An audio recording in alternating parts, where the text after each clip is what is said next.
Sir আদাব। জি আদাব, good afternoon. নমস্কার স্যার। নমস্কার, কেমন আছেন আপনারা? জি স্যার, স্যার ভালো আছেন? হ্যাঁ হ্যাঁ, ভালো আছি। আপনারা ভালো আছেন না? জি স্যার। আমরা কি একটু পরে শুরু করবো না এখনই শুরু করবো? স্যার 5 মিনিট পরে শুরু করলে ভালো হয়, অনেকেই তো একটু। কতজন টোটাল স্টুডেন্ট? স্যার 284 জন আছে। ও, 284, তাহলে তো অনেক। তাহলে তো অনেক আর কি। ঠিক আছে, হ্যাঁ। আপনারা এক্সাম দিবেন কবে? স্যার জুলাইতে আমাদের এক্সাম। জুলাইতে? ও, জি তাহলে স্যার। তো অনেক কম সময়, একদমই সময় নেই। আমি যেটা করবো এবার, আপনাদের ক্লাসগুলো আমি চেষ্টা করব প্রত্যেক সপ্তাহে নিয়ে এটা তাড়াতাড়ি শেষ করে দিতে, যাতে লাস্টের দিকে গিয়ে পেন্ডিং না হয়। এই লাস্ট যে ক্লাসটা শেষ করলাম ওইটা একটা গ্যাপ, লাস্টে একটা ক্লাসে গ্যাপ হওয়ার কারণে আমার প্রায় 1 মাস ডিলে হয়ে গেছে। তো এটা আমরা করবো না, আমরা চেষ্টা করবো যাতে আমরা একটানা প্রত্যেক সপ্তাহে ক্লাসটা নিয়ে একদম শেষ করতে পারি। জাস্ট গত 15 দিন না 20 দিন আগে একটা ক্লাস শেষ হয়েছে, এইবার যারা পরীক্ষা দিল তাদের। হুম। আপনারা এর মধ্যে আপনারা কি কেউ আছেন যারা আমার ক্লাস করেছেন সার্টিফিকেট লেভেলে?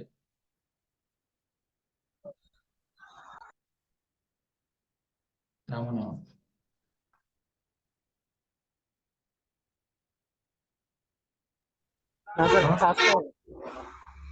জি, সরি, শুনতে পারিনি। তো আমরা যেটা করব, টোটাল সিলেবাসটাকে আমরা দুইটা ভাগে ভাগ করব। একটা হলো আমাদের টোটাল, ধরেন 12টা ক্লাস, 12 থেকে অথবা 14টা ক্লাস হতে পারে, চেষ্টা করবো 12টাতে শেষ করতে। এর ভিতরে আমরা মোটামুটি উম 8টা ক্লাসে, 6 থেকে 8টা ক্লাসের ভিতরে আমরা থিওরিটিক্যাল আলোচনা যা আছে সবকিছু শেষ করব। সাথে সাথে থিওরির সাথে কোনো প্রবলেম যেগুলো আছে সেগুলো, কিছু রিলেভেন্ট প্রবলেম গুলো আমরা তখন ডিসকাস করব। আর 9 নাম্বার ক্লাস থেকে 14 নাম্বার ক্লাস পর্যন্ত, অথবা 9 থেকে 12, এই ক্লাসগুলোতে আমরা প্র্যাকটিক্যালি যে আমাদের যে এক্সামে যে কোশ্চেন গুলো আসছে বা আসে সেগুলো আমরা সলভ করব। আর আমার আমার কাছে কিছু কেস স্টাডি টাইপের কিছু কোশ্চেন আছে, সেগুলো আমরা আলোচনা করবো। হ্যাঁ, সো দ্যাট আপনাদের এক্সামের প্রিপারেশনের জন্য যতটুকু প্রিপারেশন নেওয়া দরকার সেটা যেন পুরোটা যেন কভার করে আর কি। লাস্ট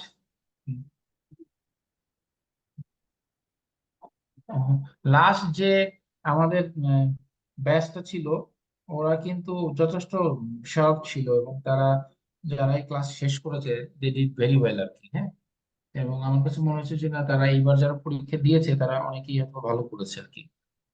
সো আমরা কনসেপচুয়ালি জিনিসগুলো ক্লিয়ার করে তারপরে আমরা মনে করেন যে কোশ্চেন সলিউশনে আমরা যাবো আর কি। Okay sir. আর ক্লাসের সময় যেটা হয়েছে, আপনাদের যেহেতু আপনারা অনেকেই ব্যস্ত বা বেশিরভাগই ব্যস্ত, অনেকেই ফার্মে আছেন বা বেশিরভাগই যারা জব করেন, তো আপনার হাতে কিন্তু আসলে সময় নেই। ক্লাসের পরে আপনারা বাসায় ওইটা শুনবেন, শুনে তারপরে আপনি এটা বুঝবেন, তারপরে সেইটা অনুযায়ী পরীক্ষা ইমপ্লিমেন্ট করবেন। আর প্র্যাকটিক্যালি ক্লাসে থাকা, দের যে ফার ফার ডিফারেন্স আর কি। কারণ এইটা অনেকেই করে, তো এই ভুলটা আপনারা করেন না। এটা আমার ক্লাসেই শুধু না, আমি বলবো যে কোনো ক্লাসেই। কারণ আপনার সামনাসামনি থাকা, সেই সময় কোন কোশ্চেন রেজ গুলো সেটাকে ক্লারিফাই করা, সেটা একরকম হয়। আর আপনার রেকর্ডিং শোনা আর একটা ডিফারেন্ট জিনিস। সো আপনারা যেহেতু ট্যাক্সটা একটু টেকনিক্যাল, বিশেষ করে অ্যাপ্লিকেশন লেভেলের বা এখন আপনাদের প্রফেশনাল লেভেলের, যেহেতু এটা অনেক ডিফিকাল্ট একটা সাবজেক্ট, বাট আপনারা যদি এটা প্রপারলি সময় দেন বা অ্যাড্রেসিং করেন, তাহলে এটা কোনো সমস্যা না, এটা ইজিলি পাস করা যাবে। তো আপনাদের টেকনিক গুলো জানতে হবে, যে আমি কতটুকু অংশ ভ্যাট, কতটুকু অংশ ট্যাক্স, সেই আবার কাস্টমস ডিউটি আছে। তাহলে আমার কোশ্চেন গুলো কিভাবে আসতেছে, লাস্ট ইয়ারের কোশ্চেন গুলো আপনাকে দেখতে হবে, যে আমাকে 30 নাম্বার অথবা ভ্যাট থেকে থাকে, কাস্টমস থেকে 10 থাকে, আর বাকি 60 ট্যাক্স থেকে থাকে। কোন কোন এরিয়া থেকে থাকে, তাহলে কোন কোন জায়গায় আমাকে ফোকাস করতে হবে। এবং সবই তো হচ্ছে অ্যানালাইটিক্যাল। সো ওই অ্যানালিটিক্যাল ওই বিষয়গুলো সম্বন্ধে আপনারা যদি জানেন, সেটা আপনাদের জন্য ইজি হবে। এবং আমি আপনাদেরকে যেটা রিকমেন্ড করব, আপনারা পরীক্ষার আগে অন্তত প্রত্যেকটা সাবজেক্টের অ্যাটলিস্ট 3বার 3টা করে পরীক্ষা আপনাদেরকে নিজেদের দিতে হবে। আপনার খাতা আপনার কলিগকে দিয়ে দেখাবেন অথবা কোনো সিনিয়র ভাইকে দেখাবেন, আগের বছরের কোশ্চেনের উপর আপনাদেরকে পরীক্ষা দিতে হবে।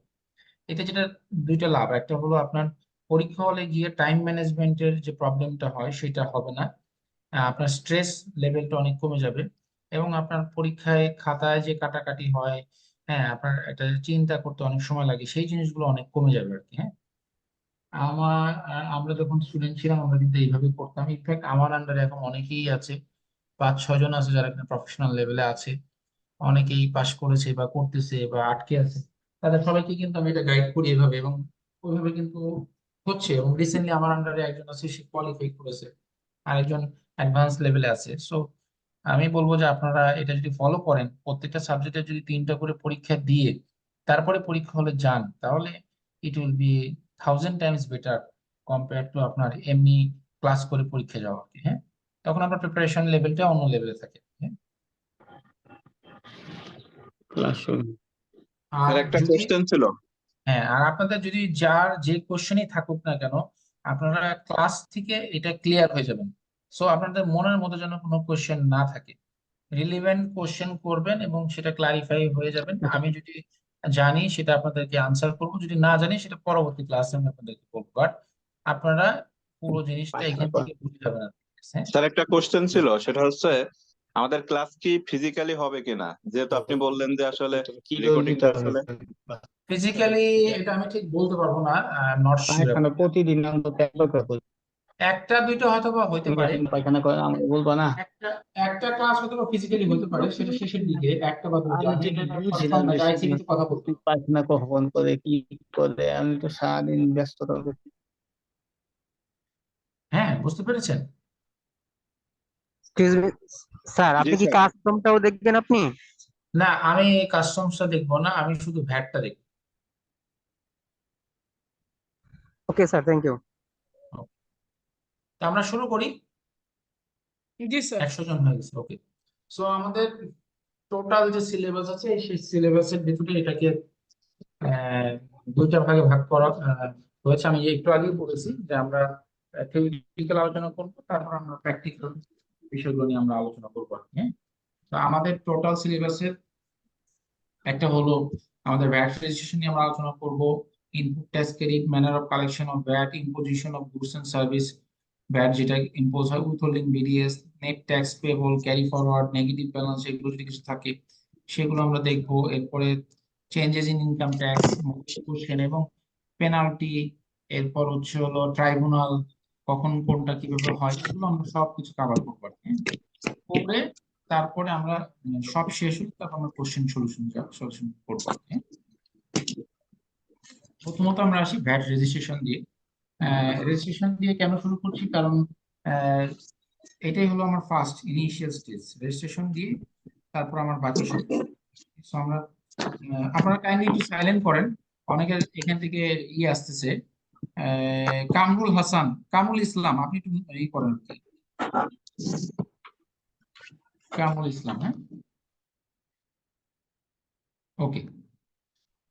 সো ভ্যাট রেজিস্ট্রেশন দিয়ে আমাদের হচ্ছে হলো ভ্যাটের শুরু। সো আমরা যদি প্রথমে রেজিস্ট্রেশন দিয়ে শুরু করি, আর আমি এত ডিটেইলে আমার মনে হয় না বলতে হবে, কারণ আপনারা অলরেডি একটা লেভেল কমপ্লিট করে আসছেন, তো বেসিক ধারণাটা তো আপনাদের ভিতরে আছে। সো আপনারা যত দ্রুত ক্যাচ আপ করতে পারবেন, তত আমি ফার্স্ট যেতে পারবো, তাতে আপনাদের জন্য সুবিধা। আর যদি আমাকে ডিটেইলে আরো বেশি ডিপে গিয়ে আলোচনা করতে হয়, তাহলে এটা সময় বেশি লাগবে এখানে। সেক্ষেত্রে আপনাদের ওইদিকে গিয়ে সময় আবার হ্যাম্পার করতে হবে, হ্যাঁ, কোশ্চেনের ওইদিকে গিয়ে। তো এই জন্য আমি বলবো যে আপনারা যেহেতু জানেন, আমি একটু ফাস্ট যাওয়ারই চেষ্টা করব। তারপরে যদি আপনাদের কোনো কোয়েরি থাকে, কোশ্চেন থাকে, you can ask me any time আর কি। হ্যাঁ, লেটস স্টার্ট। সো ভ্যাট রেজিস্ট্রেশনের ক্ষেত্রে আমরা জানি ভ্যাটের রেজিস্ট্রেশনের 3 ধরনের স্ল্যাব আছে। একটা হলো আমরা একটা প্রতিষ্ঠান বা একটা ব্যক্তি, তার যদি turn over 30 million and above হয়, তাহলে he or she or that company will be eligible for VAT registration. This is the criteria for VAT registration. কারো যদি রেভিনিউ 5 মিলিয়ন থেকে 30 মিলিয়নের মধ্যে থাকে, তাহলে সে ভ্যাটের রেজিস্ট্রেশন নিতেও পারে আবার নাও নিতে পারে। সেক্ষেত্রে সে টার্নওভার সেক্ষেত্রে সে টার্নওভার ট্যাক্সের জন্য ইনভেস্টমেন্ট নেবে। টার্নওভার ট্যাক্সের জন্য যদি কেউ ইনভেস্টমেন্ট নেয় তাহলে তার ভ্যাটের রেট হবে 4%। আর কারো টার্নওভার যদি আপ টু 5 মিলিয়ন মানে 50 লাখ টাকা হয়, তাহলে তার ভ্যাটের আন্ডারে রেজিস্ট্রেশন নেওয়ার কোনো প্রয়োজন নাই, অথবা তার টার্নওভার আন্ডারে রেজিস্ট্রেশন নেওয়ার কোনো প্রয়োজন নেই। এটা ছিল জেনারেল ক্রাইটেরিয়া, বাট এটার আবার বিভিন্ন ডিফারেন্সেস আছে, সেটা আমরা একটু পরে যাব। তাহলে আমরা জানলাম যে কোনো প্রতিষ্ঠানের টার্নওভার যদি 5 মিলিয়ন মানে 50 লক্ষ টাকা হয়, তাহলে তাকে ভ্যাটের রেজিস্ট্রেশনের কোনো প্রয়োজন নেই। কারো টার্নওভার যদি 50 লাখের উপরে হয়, 3 কোটি টাকা পর্যন্ত থাকে, তাহলে সে ভ্যাটের আন্ডারে রেজিস্ট্রেশন না নিয়ে টার্নওভার ট্যাক্সের রেজিস্ট্রেশন নিতে পারে। আর 3 কোটি টাকার উপরে যদি কারো টার্নওভার হয়, তাহলে ম্যান্ডেটরিলি তাকে ভ্যাটের রেজিস্ট্রেশন নিতে হবে। এখন কথা হলো, কেউ যদি এই ইয়াসিন মিয়া, আপনি একটু কাইন্ডলি অফ করেন আপনার মাইকটা। ইয়াসিন কামরুল ভাই ইয়াসিন মিয়া কোচ হিসাবে আসছেন তো, কামরুল ভাই একটু একটু অফ করে দেন আর কি। অফ করে দেন। আশরাফুল আলম, আপনার মাইকটা অফ করেন।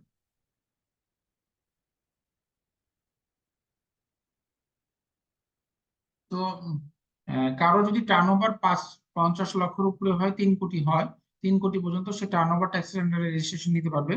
কিন্তু টার্নওভার ট্যাক্সের আন্ডারে রেজিস্ট্রেশন নিলে একটা প্রবলেম আছে। প্রবলেমটা কি, যে ভ্যাট রেজিস্টার কোনো প্রতিষ্ঠান যদি টার্নওভার ট্যাক্সের রেজিস্টার কারো কাছ থেকে কোনো প্রোডাক্ট কেনে, তাহলে সেই প্রোডাক্টের উপরে যে ভ্যাট সে যে চালান দিবে সেটা দিয়ে সে রিবেট নিতে পারবে না। কথার কথা, মনে করেন এক্সাম্পল দিলাম, আমি টার্নওভার ট্যাক্সের আন্ডারে রেজিস্টার, আমার অ্যানুয়াল টার্নওভার হয় 2.5 কোটি টাকা বছর। তা আমি মনে করেন যে আপনাকে সাপ্লাই দিলাম 10 লাখ টাকার মাল, তার উপরে 4% রেটে আপনার হলো 40,000 টাকার, মনে করেন যে আমি ভ্যাটও দিলাম, মানে টার্নওভার ট্যাক্স দিলাম, ভ্যাট না। কিন্তু এই যে টাকা দিয়ে আপনি ভ্যাট সহ আমার কাছ থেকে বা টার্নওভার ট্যাক্স সহ আপনি আমার কাছ থেকে কিনলেন, এটা আপনি রিবেট হিসেবে নিতে পারবেন না। এটা আইনেরই একটা রেস্ট্রিকশন দেওয়া আছে যে টার্নওভার ট্যাক্সের কারো কাছ থেকে যদি কোনো কিছু কেনা হয়, তাহলে সেটা ভ্যাট রিবেট হিসেবে নেওয়া যাবে না আর কি। হ্যাঁ, সো এটা হচ্ছে একটা ড্রব্যাক টার্নওভার ট্যাক্সের ক্ষেত্রে। বাট ক্ষুদ্র প্রতিষ্ঠান যারা আছে তারা ভ্যাটের এই বেড়াজালে পড়তে চায় না, তারা আসলে এত নিয়ম কানুন মানতে চায় না, তারা সবাই ওই টার্নওভার ট্যাক্সের ভিতরেই থাকতে চায় আর কি।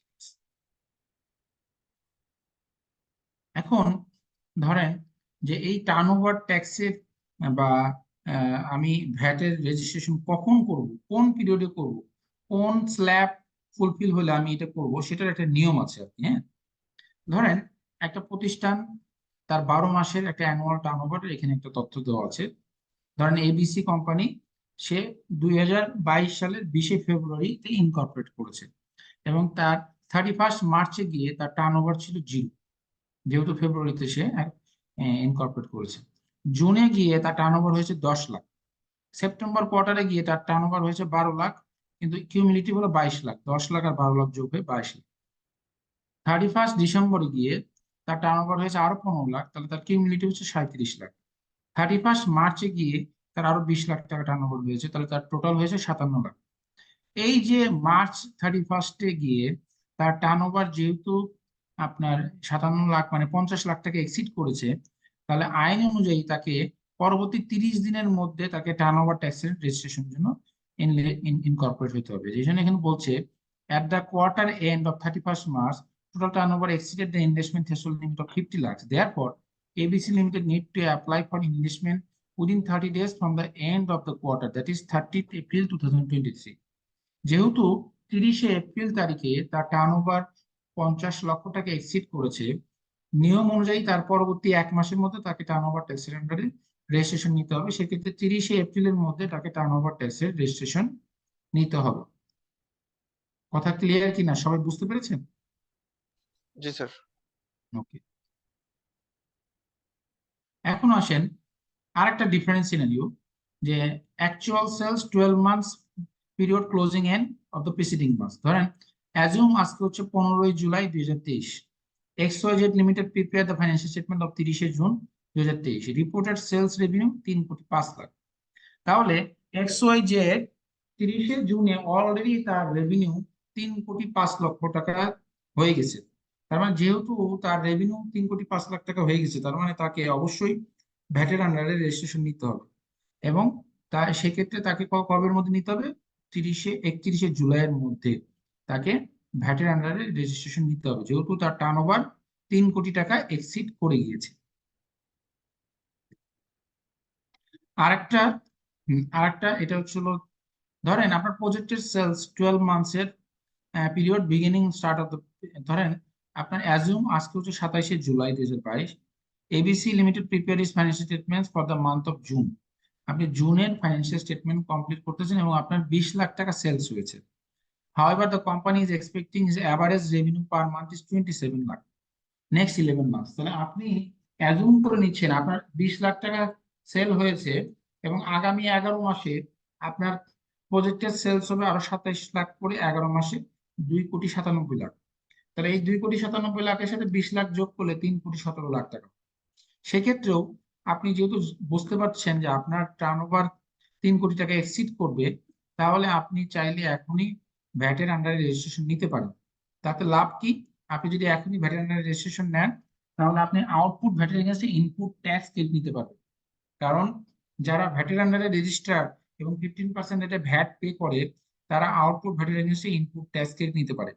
কিন্তু আপনি যদি ভ্যাটের আন্ডারে রেজিস্টার না হন, বাট পরবর্তীতে টার্নওভার হওয়ার পর আপনি রেজিস্ট্রেশন নিলেন, তাহলে কিন্তু যে ইনপুট কিনেছেন সেটা কিন্তু আপনি টার্নওভার ট্যাক্স হিসেবে ক্রেডিট পাবেন না।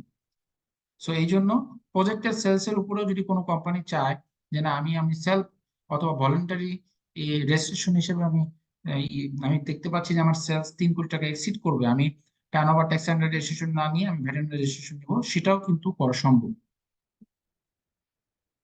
ক্লিয়ার? স্যার এই ক্ষেত্রে রেজিস্ট্রেশনটা কখন নিব? যেহেতু এই আমি যে প্রজেক্টের ওই যে আপনার এখনই নেবেন, আপনি তো সেলফ রেজিস্ট্রেশন করতেছেন। সেলফ রেজিস্ট্রেশন করলে আপনি প্রজেক্টের সেলস যেটা হয়েছে আপনি তারপর পরে নেবেন, কিন্তু সেক্ষেত্রে আপনার ওই 1 মাসের বাধা ধরার নিয়মটা থাকছে না। কিন্তু আপনি যদি আগে নেন তাতে আপনার জন্য সুবিধা, কারণ আপনি আউটপুট ভ্যাটের এগেইনস্টে ইনপুট ট্যাক্স ক্রেডিট নিতে পারবেন।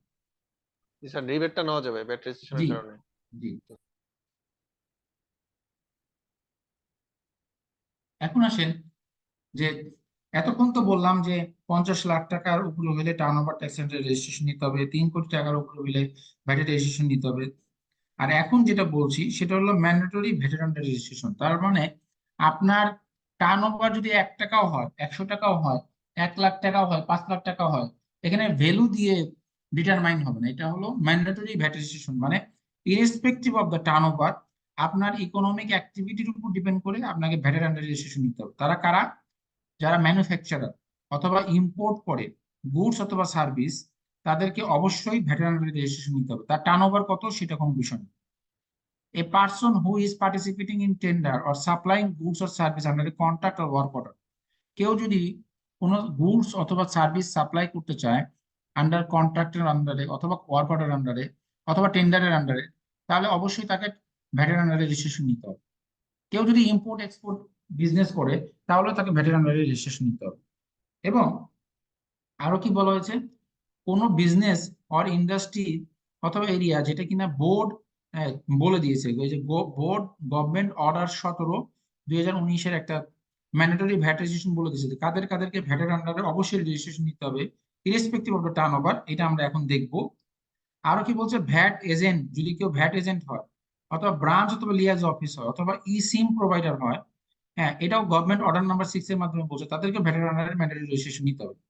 তাহলে আমরা কি জানলাম যে ইরেসপেক্টিভ অফ দ্য টার্নওভার কাদেরকে ভ্যাটের আন্ডারে রেজিস্ট্রেশন নিতে হবে। তাদের ভিতরে আছে ম্যানুফ্যাকচারার অথবা ইম্পোর্টার অথবা যারা কিনা টেন্ডারে পার্টিসিপেট করে অথবা সাপ্লাই করে গুডস অথবা সার্ভিস অথবা ইম্পোর্ট এক্সপোর্ট ওরিয়েন্টেড বিজনেস করে অথবা ব্রাঞ্চ লিয়াজো অফিস অথবা ই সিম প্রোভাইডার বা ভ্যাট এজেন্টকে নিতে হবে। আরো এই ম্যান্ডেটরি রেজিস্ট্রেশনের একটা লিস্ট আছে, এই লিস্টের ভিতরে কারা আছে তাহলে আমরা এখন এটা দেখি। স্যার এখানে ম্যানুফ্যাকচারার বলতে কি যে সকল ম্যানুফ্যাকচারিং প্রোডাক্টের উপর এসডি টা যোগ হবে সেই ধরনের ম্যানুফ্যাকচার, নাকি নট যে কোনো নেসেসারি, ম্যানুফ্যাকচার? যে কোনো ম্যানুফ্যাকচার। এইচডি এখানে এইচডির সাথে সম্পর্ক নেই। এখন আসেন দেখেন, টার্নওভার নির্বিশেষে মূল্য সংযোজন কর ও সম্পর্ক শুল্ক আইন 2012 এর আওতাধীন নিবন্ধিত হইবার লক্ষ্যে দিক নির্দেশনা প্রদান। যে টার্নওভার কত হলো সেটা কোনো বিষয় না, এই কার্ডটা সৌমেন্দ্রকে দিয়ে দেন। তুমি এখানে বসো না, হ্যাঁ এখানে বসো। টার্নওভার কত হলো সেটা কোনো বিষয় না, টার্নওভার নির্বিশেষে আপনার ভ্যাটের আন্ডারে রেজিস্ট্রেশন নিতে হবে। এটার ভিতরে কারা কারা বলা আছে মূল্য সংযোজন কর ও সম্পর্ক শুল্ক আইন 2012, অতঃপর আইন বলিয়া ধারা 4 এর উপধারা 2 এর দফা 1 এর ঘ ক্ষমতা বলে জাতীয় রাজস্ব বোর্ড নিম্নবর্ণিত টেবিল 1 এর কলামে উল্লেখিত কাস্টমস অ্যাক্ট এবং অনেক কিছু বলা আছে, এত কিছু আপনারা দেখে নিন।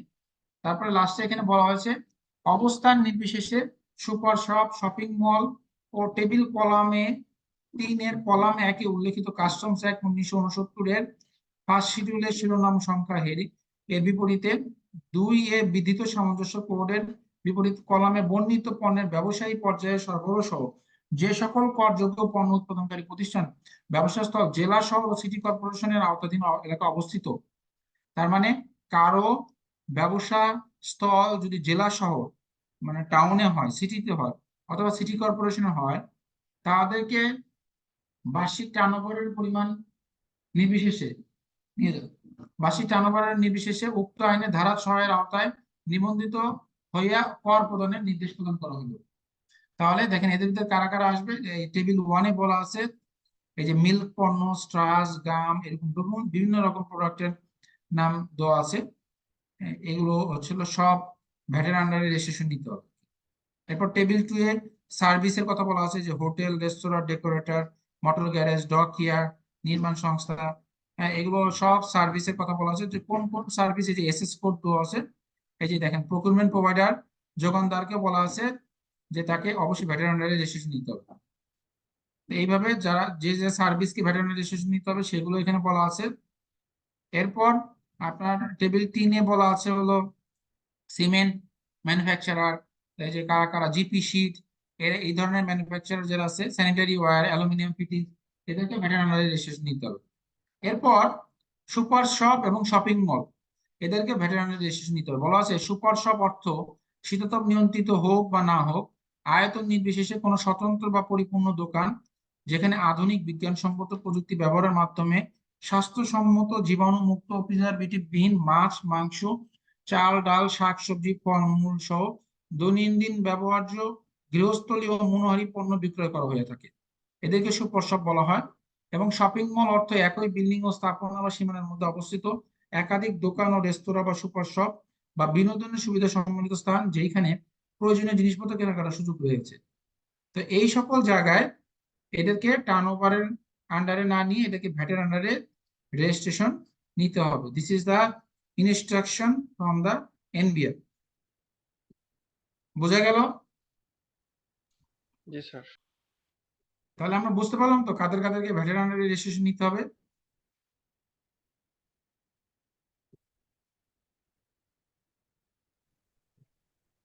দেখা যাচ্ছে তো? আচ্ছা, তাহলে আমরা আবার আগের জায়গায় ফিরে যাই। দেখা যাচ্ছে তো না স্লাইডটা? জি স্যার। ওকে, এরপরে এই জায়গাগুলো কি ম্যানুয়ালের বাইরে থেকে মানে প্রজ্ঞাপন থেকে পড়তে হবে? কোনো কিছু পড়তে হবে না, আমি আপনাদেরকে দিয়ে দিব। প্রজ্ঞাপন তো থাকবেই, কারণ একটা আইন যখন আপনি পড়েন আইনের সাথে রিলেটেড প্রজ্ঞাপন থাকবে, এসআরও থাকবে, তারপরে আপনার হচ্ছে জেনারেল অর্ডার থাকবে, অন্য দেশের রেফারেন্স আইন থাকবে, অনেক কিছু মিলেই থাকবে। আইন তো শুধু আইন না, এর সাথে সম্পৃক্ত আর অনেক কিছু আছে। সো আপনাদেরকে সবকিছু মিলেই পড়তে হবে। ট্যাক্সের ক্ষেত্রে পড়তে হয় না? জি স্যার। এরকম ভ্যাটের ক্ষেত্রে ভ্যাটের এসআরও আছে, এগুলো সব পড়তে হবে। ওকে, সো এটাই অলরেডি বলে ফেলছি যে ভলান্টারি রেজিস্ট্রেশন সেটা কি? এনি পার্সন মেকিং এ ট্যাক্সেবল সাপ্লাই, কেউ যদি কোনো ব্যক্তি অথবা প্রতিষ্ঠান, পার্সন বলতে ব্যক্তি বা প্রতিষ্ঠান সবাইকে বোঝায়, পার্সনের সংজ্ঞা দেওয়া আছে, পার্সনের সংজ্ঞা আপনারা দেখে নিবেন। বলা হচ্ছে যে কোনো ব্যক্তি যদি কোনো ট্যাক্সেবল সাপ্লাই প্রসেস করে in the economic activity who is not required to B registered may apply for voluntary registration to the commissioner. কেউ তার ইকোনমিক অ্যাক্টিভিটি আছে বা সেই ইকোনমিক অ্যাক্টিভিটি তার রেজিস্ট্রেশনের প্রয়োজন নাই, বা তারপরেও যদি সে ভ্যাটের আন্ডারে রেজিস্ট্রেশন নিতে চায় সে নিতে পারে, তাতে তার সুবিধা আছে। ওই কি হবে, সে আউটপুট ভ্যাটের নিচে ইনপুট ট্যাক্সকে নিতে পারবে। Once one obtain the voluntary VAT registration have to continue for at least 1 year, এবং কেউ যদি সেই ভলান্টারি রেজিস্ট্রেশন নেয় তাকে অন্তত 1 বছর সেটা কন্টিনিউ করতে হবে আর কি, হ্যাঁ। সো কেউ ভলান্টারি রেজিস্ট্রেশন নিলে সে এটা নিতে পারে, তার সুবিধা হচ্ছে আউটপুট ট্যাক্স নিচ্ছে, ইনপুট ট্যাক্স নিতে পারবে, এবং তাকে এটা 1 বছর অন্তত কন্টিনিউ, হ্যাঁ। সবার সাথে দেখা করে আসতে দাও, হ্যাঁ।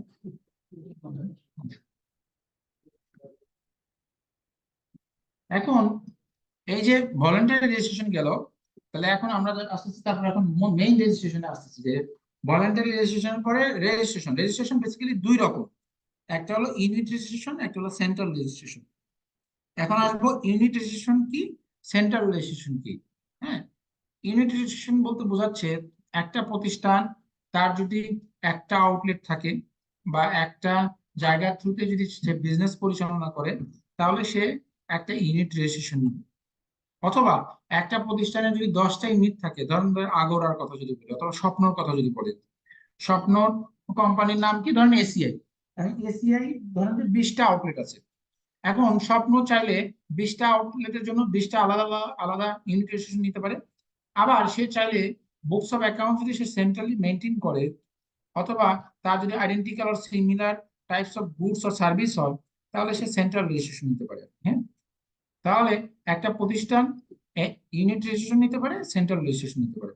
ইউনিট রেজিস্ট্রেশন নিতে হলে তার একটা জায়গা থেকে তার বিজনেস পরিচালনা হবে, বাট সেন্ট্রাল রেজিস্ট্রেশন নিতে গেলে অবশ্যই একের অধিক জায়গা থেকে তার বিজনেস পরিচালনা হতে হবে। যেমন আমি যদি আমাদের কথা বলি, ওহো আপনাদের সাথে কথা বলতে গিয়ে তো আমার পরিচয় দিইনি, ভুলেই তো গেছে। আচ্ছা পরিচয় লাগবে না, পরে বলে নিবনি। এক্সকিউজ মি স্যার, আপনার হচ্ছে ইউনিট রেজিস্ট্রেশনের জন্য কি সিমিলার প্রোডাক্টস হওয়া বাধ্যতামূলক? বুঝিনি কি বলছেন। ইউনিট রেজিস্ট্রেশনের জন্য কি সিমিলার গুডস হতে হবে? ইউনিট রেজিস্ট্রেশনের জন্য না, আপনার কি বলছি যে ইউনিট রেজিস্ট্রেশনের জন্য সিমিলার গুডস হইতে হবে না, বাট সেন্ট্রাল রেজিস্ট্রেশনের জন্য আইডেন্টিক্যাল ও সিমিলার গুডস হইতে হবে। এই দেখেন, identical or similar goods or service no হলে ইউনিট রেজিস্ট্রেশন হবে। But identical or similar goods যদি ইয়েস হয় এবং সেন্ট্রালি রেকর্ড কিপিং হয়, তাহলে আপনি সেন্ট্রাল রেজিস্ট্রেশন নেবেন। ধরেন স্বপ্নর কথা যদি বলি, অথবা যদি আমাদের কোম্পানির কথা বলি, আমি ইউনিক হোটেল এন্ড রিসোর্টে পিএলসি তে কাজ করি। আমার কোম্পানির আন্ডারে 3টা হোটেল আছে, ওয়েস্টিন ঢাকা, এই যে গুলশান 2 যে 5 স্টার হোটেল, তারপর বনানীতে শেরাটন ঢাকা, এবং উত্তরাতে আমার একটা হোটেল আছে হানসা হোটেল। এই 3টা অপারেশনে আছে।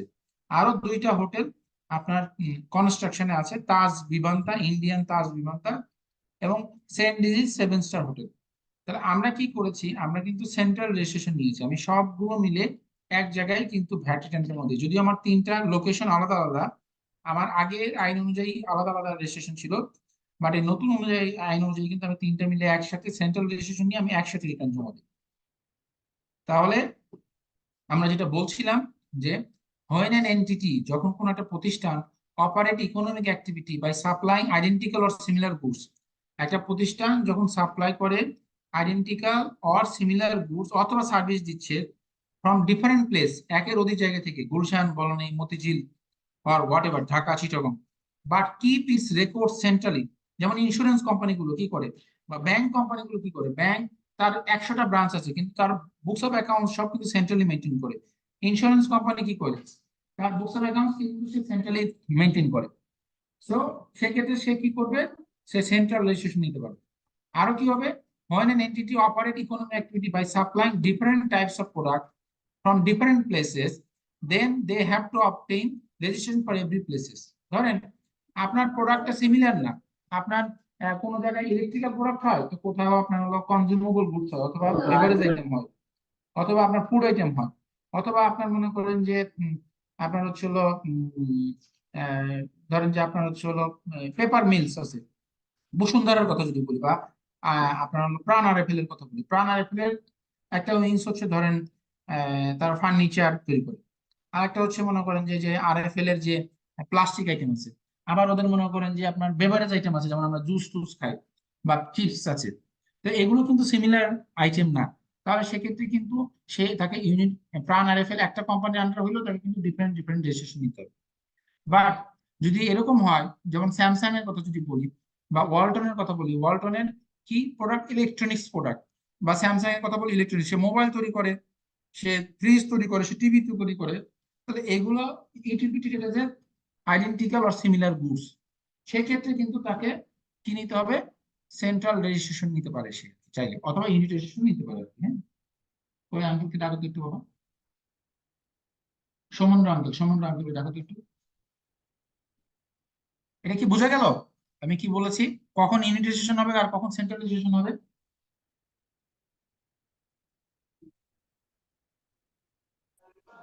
আপনারা জি কি স্যার। আমার কথা বুঝেছেন? আপনারা কি বুঝতে পেরেছেন কখন স্যার ইউনিট এই রেজিস্ট্রেশন ক্ষেত্রে হবে? স্যার ইউনিট রেজিস্ট্রেশনের ক্ষেত্রে যদি সেন্ট্রালি অ্যাকাউন্টস মেনটেন করা হয়, স্যার এরকম কি তাহলে কি এটা সেন্ট্রাল রেজিস্ট্রেশন নেওয়া যাবে? না, দুইটা ক্রাইটেরিয়া ফুলফিল করতে হবে। একটা হলো centrally books of accounts maintain করতে হবে, এবং আপনার একের অধিক জায়গা থেকে আপনার বিজনেস পরিচালনা হতে হবে। এই সমন্বয়কে ডাকেন তো একটু। এই আপনি যাবেন না ওখানে, নাকি চলে গেছে শুভম? তাহলে যান আপনি। প্রথমত হলো আপনার একের অধিক জায়গা থেকে বিজনেস পরিচালনা হতে হবে। দ্বিতীয়ত হলো আইডেন্টিক্যাল অর সিমিলার গুডস হতে হবে। থার্ড হচ্ছে আপনার হলো কি বলে, centrally books of accounts maintain করতে হবে। এখন আপনি মনে করেন centrally books of accounts maintain করেন কখন, যদি আপনার একের অধিক ইউনিট হয়, যেটা আইডেন্টিক্যাল আর সিমিলার গুডস যদি না হয়, আপনি তো এক centrally books of accounts maintain করলেও হবে না, আপনাকে আইডেন্টিক্যাল আর সিমিলার গুডস হইতে হবে।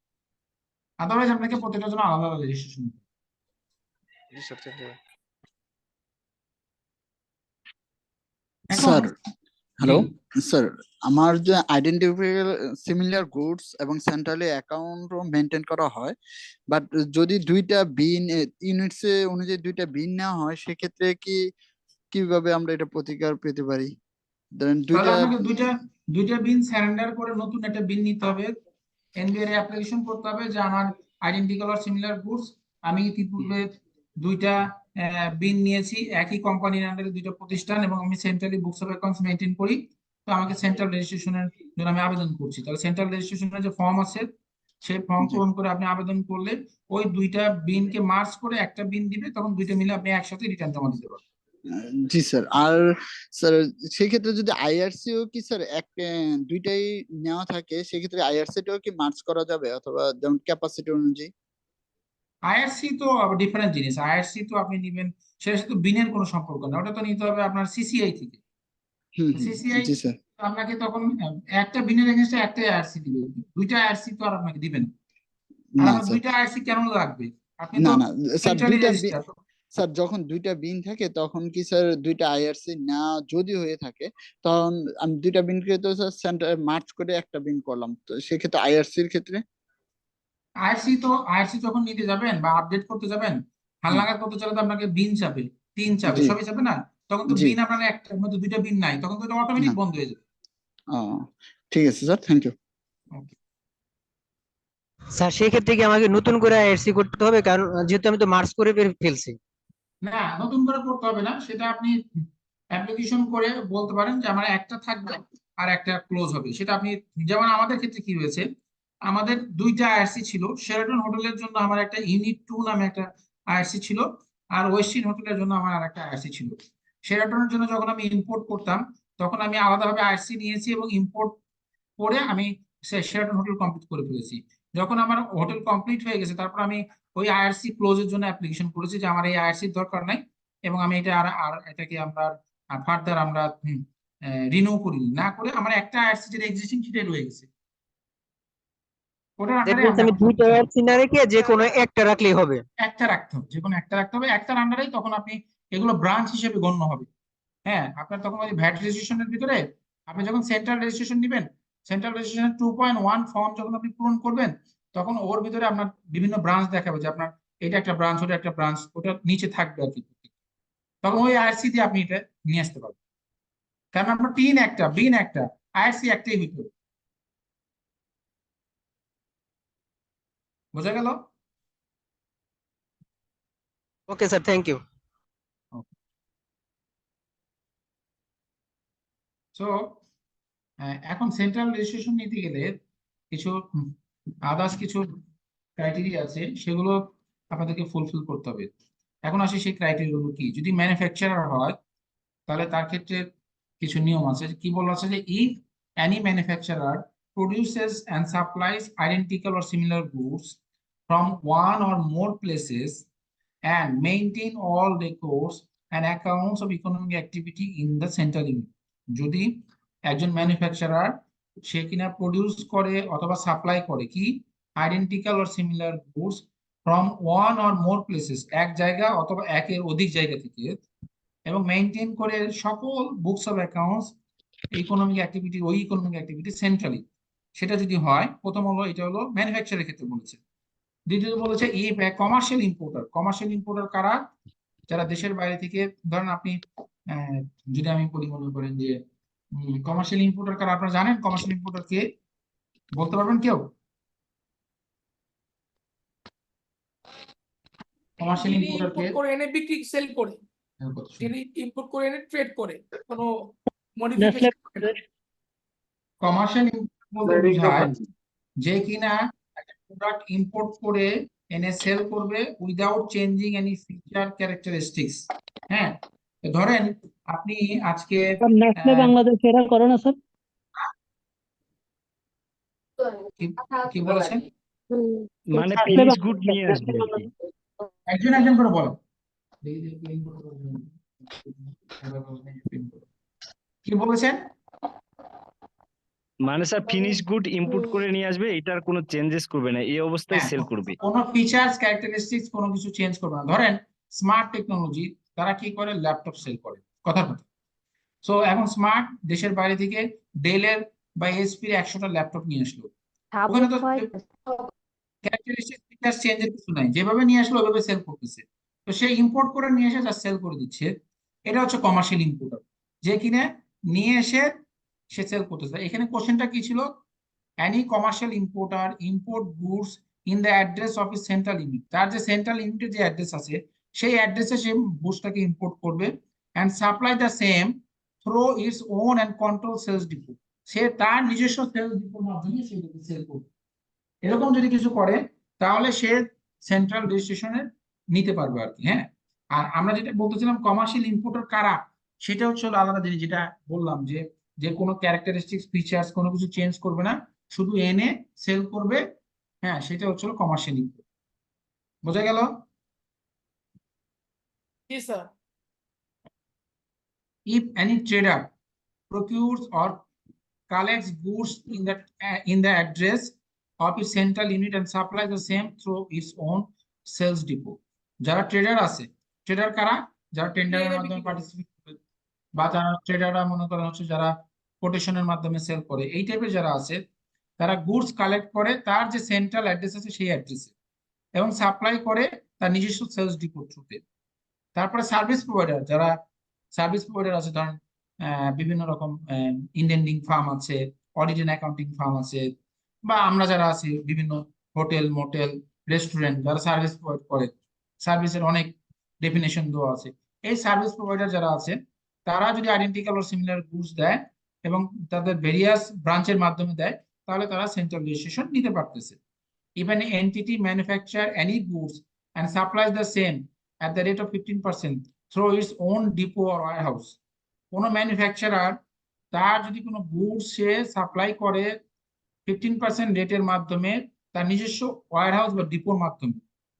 আরো কি বলা আছে? If A manufacturing unit of an entity, একটা এন্টিটি, ধরেন আজকে প্রাণ আরএফএল কথা বললাম, তার একটা ম্যানুফ্যাকচারিং ইউনিট আছে, সে কি করলো, তার একটা manufacturing unit and the sales center তার আছে, অথবা ডিপো আছে, অথবা ওয়্যারহাউস আছে, own and control by that entity, ওই এন্টিটি এটাকে ওন করে এবং কন্ট্রোল করে, and centrally VAT registered হয়, and if any exempted goods are produced at the manufacturing unit but those finished goods are not exempted at the trading stage, in that case the entity is liable to pay on VAT at the trading stage। একটু complication আছে আর কি। হ্যাঁ, এই জিনিসটা আমি আবার একটু বুঝিয়ে বলি আপনাদেরকে, তাহলে বুঝতে সুবিধা হবে। ধরেন আমি একটা এক্সাম্পল দিই, তাহলে বুঝতে সুবিধা হবে। ধরেন আমি নেসলের কথা বলি, নেসলে বাংলাদেশ অথবা বেঙ্গল মিটের কথা বলি, এটা আর বেশি লাইভ এক্সাম্পল। বেঙ্গল মিট কি করে, কাঁচা মাংস প্রসেস করে তারপরে তারা হচ্ছিল বিভিন্ন প্রতিষ্ঠানের কাছে সেল করে। এই যে বেঙ্গল মিট কাঁচা মাংস প্রসেস করে সেল করে, এটা কিন্তু ভ্যাট এক্সেম্পটেড। তাহলে এখানে কি বলা হলো, if the manufacturing unit of an entity, ধরেন বেঙ্গল মিটের একটা ইউনিট হচ্ছে হলো যে কিনা মিট সেল করে এবং তার সেল সেন্টার আছে বা ডিপো আছে, তাদের বিভিন্ন জায়গায় দেখবেন বেঙ্গল মিটের বিভিন্ন আউটলেট আছে, হ্যাঁ, যেটা কিনা কন্ট্রোল করে এবং তার মালিকানাও তার, এবং সে সেন্ট্রালি ভ্যাট রেজিস্টার, তার অনেকগুলো আউটলেট আছে কিন্তু সে centrally VAT register. And if any exempted goods are produced, ওই যে মাংস, সে আরো আদার্স 10টা প্রোডাক্ট সেল করে, ঘি বিক্রি করে, তারপরে হচ্ছিল সে তেল বিক্রি করে বা আরো আদার্স প্রোডাক্ট সেল করে, তারপরে মাংসও সেল করে, মাংসটা হচ্ছে exempted, and that manufacturing unit but those finished goods are not exempted at the trading stage, কিন্তু যখন সে ম্যানুফ্যাকচারিং করতেছে তখন সেটা exempted, বাট যখন সে ট্রেড করবে, ট্রেড মানে যখন সে সেল করবে সেই সময় সেটা exempted না, তখন কিন্তু তাকে সেল করার সময় ভ্যাট দিতে হবে। তার মানে কোনো একটা প্রোডাক্ট ম্যানুফ্যাকচারিং স্টেজে যদি এক্সাম্পটেড থাকে তাহলে ম্যানুফ্যাকচারিং এর সময় তাকে ভ্যাট দিতে হবে না, কিন্তু ওই প্রোডাক্টটা যখন সে তৈরি করে সেল করবে, সাপ্লাই করবে, ট্রেডিং করবে, ওই সময় কিন্তু তাকে ওটার উপর ভ্যাট পে করতে হবে। এটাই এখানে বলেছে। বোঝা গেল কিনা? এটা কিন্তু একটা কনসেপচুয়াল বিষয় আপনাদের বুঝতে হবে, কারণ এখান থেকে কিন্তু পরীক্ষায় কোশ্চেন থাকতে পারে। হ্যাঁ, স্যার আরেকবার যদি একটু রিপিট করতেন। আমি বলছি যে কোনো একটা প্রতিষ্ঠান সে ধরেন এক্সেম্পটেড প্রোডাক্টও ম্যানুফ্যাকচারিং করে, আবার ভ্যাটেবল প্রোডাক্টও ম্যানুফ্যাকচারিং। এখন যে এক্সেম্পটেড প্রোডাক্টটা ম্যানুফ্যাকচারিং করলো সে তো ম্যানুফ্যাকচারিং স্টেজে ভ্যাট এক্সেম্পটেড, কিন্তু যখন কিনা ওই প্রোডাক্টটা সে ট্রেড করবে বা সেল করবে, ওই ট্রেডিং স্টেজে বা সেল স্টেজে সে এক্সেম্পটেড না, সেটার উপর তাকে ভ্যাট পে করতে হয়। তাহলে কিন্তু তাকে অবশ্যই এনশিওর করতে হবে যে সে ট্রেডিং স্টেজে যেন ভ্যাটটা সে দিয়েছে বা সে যেন দেয়, এটাই বলেছে। স্যার এটা কি এরকম একটা এক্সাম্পল হতে পারে, যেমন স্যার হচ্ছে কেউ দুগ্ধজাত পণ্য দুগ্ধ হ্যাঁ, উৎপাদন করে বা ব্র্যাক দুগ্ধজাত মিষ্টি প্রডিউস করে, ব্র্যাকের কথা ব্র্যাকে করে। হ্যাঁ, সেক্ষেত্রে তাহলে তার মিষ্টির ক্ষেত্রে ভ্যাট আছে আর দুধের ক্ষেত্রে তার ভ্যাট নাই। হ্যাঁ জিনিসটা কি এরকম স্যার না?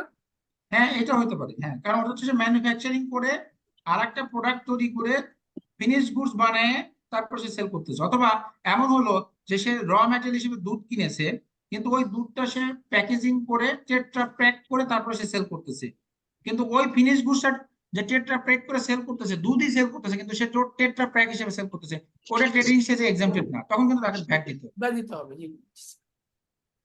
আরো যেটা- আর আমার একটা কোশ্চেন আছে স্যার, সেই কোশ্চেনটা হচ্ছে স্যার দাঁড়ান দাঁড়ান, এই নাজমুল ইসলাম আপনি একটু মিউট করেন। নাজমুল ইসলাম,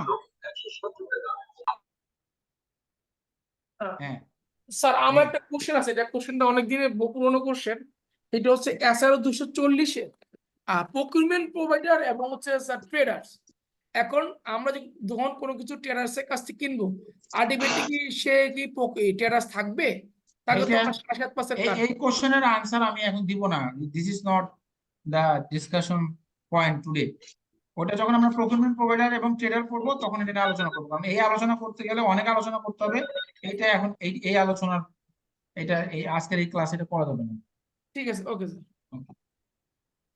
আরো যেটা বলেছে, VAT software is mandatory within 31 December 2022 for central registration. যারা সেন্ট্রালি রেজিস্ট্রেশন নিবে তাদেরকে অবশ্যই ভ্যাট সফটওয়্যার মেনটেন করতে হবে। যারা আপনারা জানেন 5 কোটি টাকার উপর যদি কারো টার্ন ওভার হয় তাদেরকে কিন্তু অবশ্যই ভ্যাট সফটওয়্যার মেনটেন করতে হয়, কিন্তু সেন্ট্রালি যদি কেউ রেজিস্ট্রেশন নিতে হয় তাকে অবশ্যই ভ্যাট সফটওয়্যার নিতে হবে।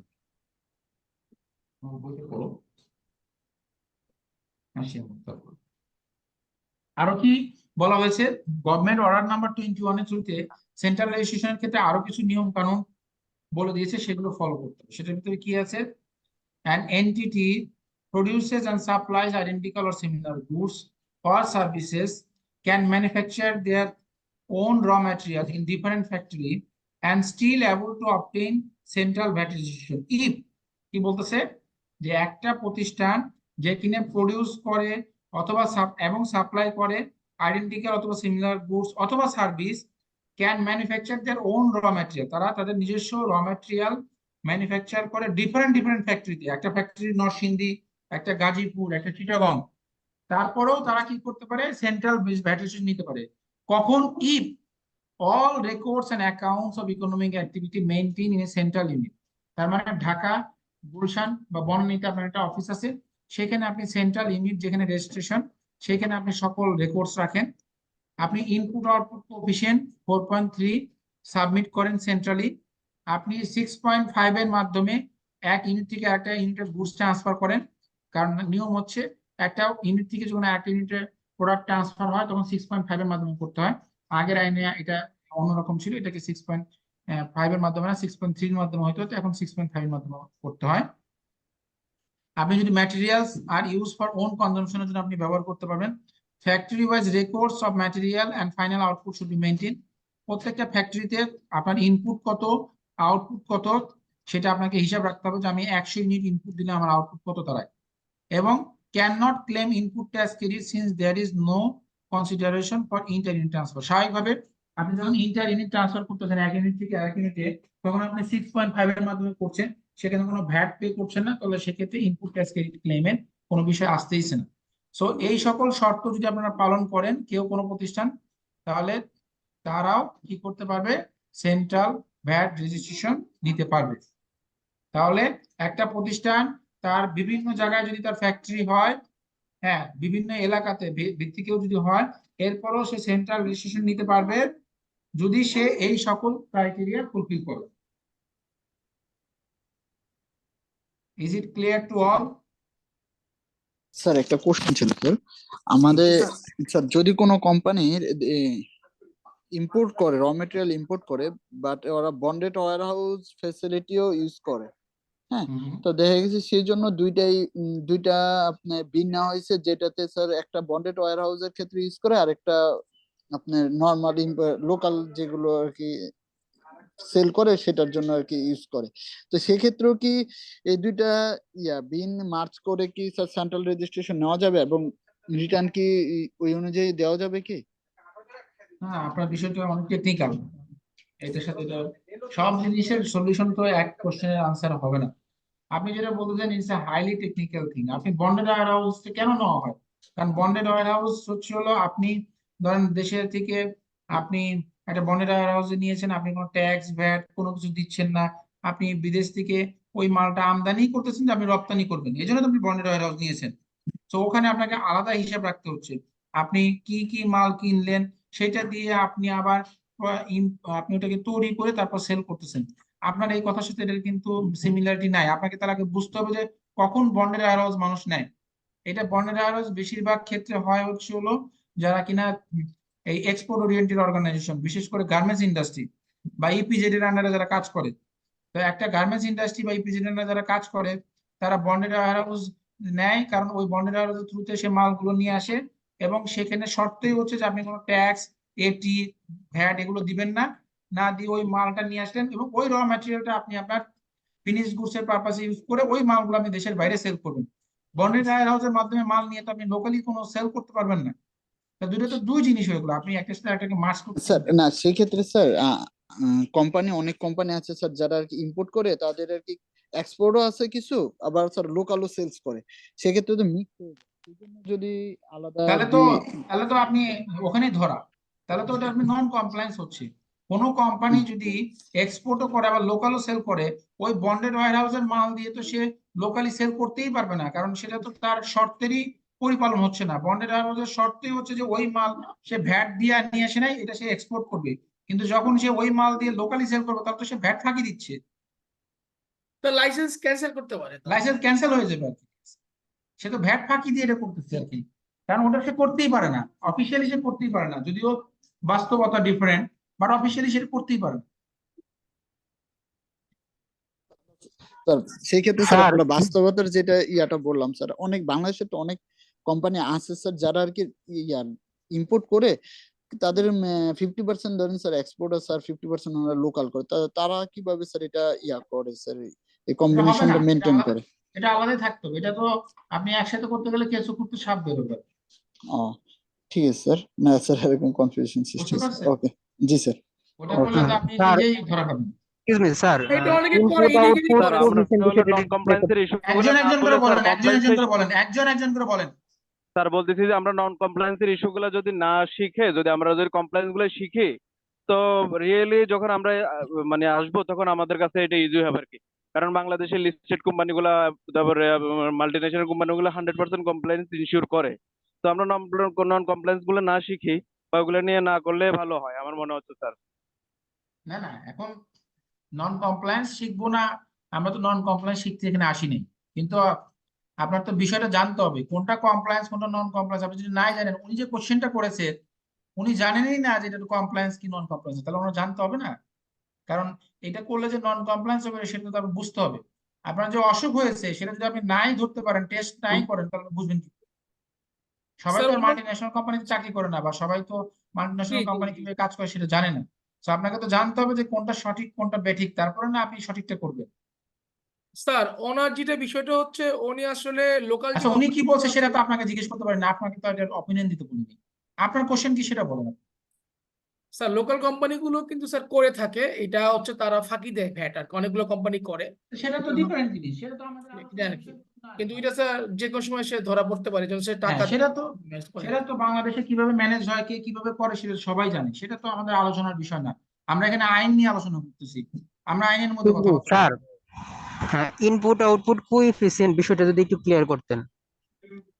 ইনপুট আউটপুট কোএফিসিয়েন্ট হচ্ছে হলো একটা প্রতিষ্ঠান যখন কোনো ম্যানুফ্যাকচারিং প্রতিষ্ঠান কোনো কিছু সেল করে, আহ, একটা সেকেন্ড আমি কল ব্যাক দিচ্ছি, আমার একটা সিও।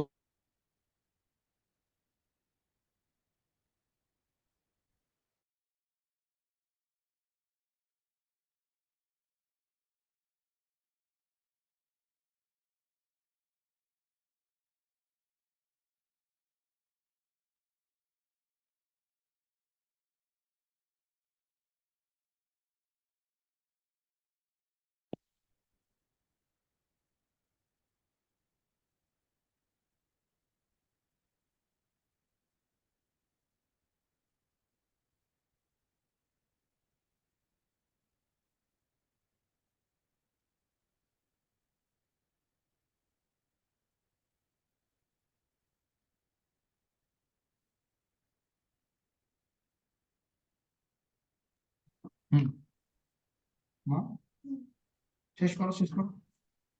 হ্যাঁ, যাও। এই একটা সেকেন্ড আমাকে একটু সময় দাও তো। আসলে ওকে একটু help করো না, একটু washroom যাবে। তুমি তো washroom এ।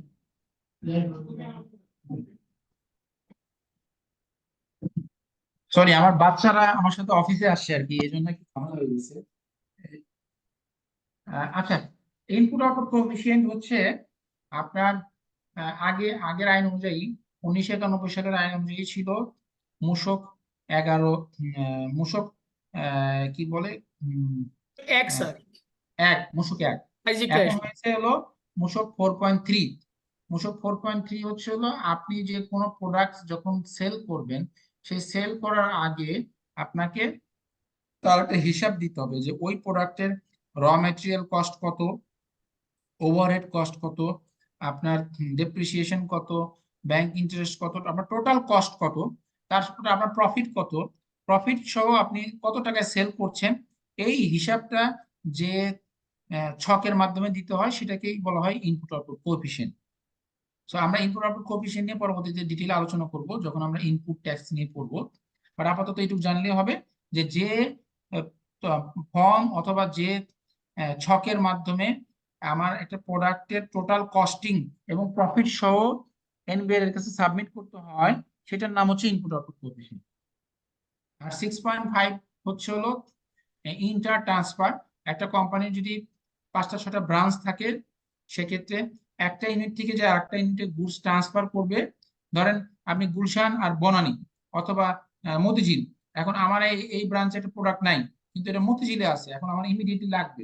সেক্ষেত্রে যে আমি এখান থেকে ওখানে ট্রান্সফার করব, এই ট্রান্সফার যে ফর্মের মাধ্যমে করে বা যে ছকের মাধ্যমে করে সেটার নাম হচ্ছে হলো ইনপুট, আপনার হলো মূসক 6.5, এইটার মাধ্যমে ট্রান্সফার করতে হবে। এই হচ্ছে দুইটার ফর্মের মধ্যে পার্থক্য, এগুলো নিয়ে আমরা পরবর্তীতে আলোচনা করবো। হ্যাঁ, এখানে কারো কোনো কোশ্চেন আছে কিনা বল।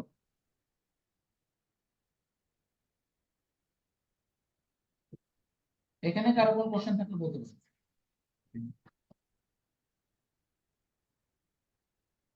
আমি আগাইলাম তাহলে, হ্যাঁ, থ্যাংক ইউ। স্যার আমাদের একটু নামাজের বিরতি লাগতো। ও আমাদের বিরতি, হ্যাঁ তাহলে দেই। স্যার কটা থেকে কটা বলেন? স্যার 5:15 আমরা আসি তাহলে।